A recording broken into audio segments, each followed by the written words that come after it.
Thank you, Mr. Speaker.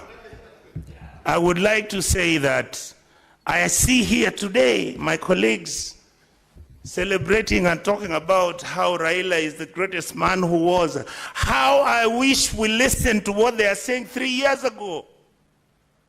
How Raila was a mganga, how he was somebody who was completely useless to our political dispensation.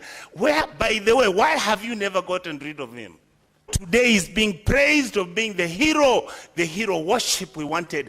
Raila has been a hero worship, yes, but we will expect him to give us the excellence we expect from him.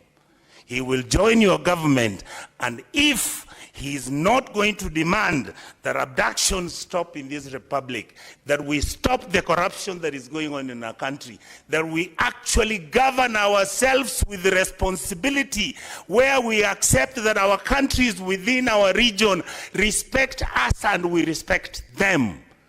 And then I saw my brother Cherargei going to Ethiopia. You carry 250 people who are singing Yote Yawezekana. You are threatening other African guys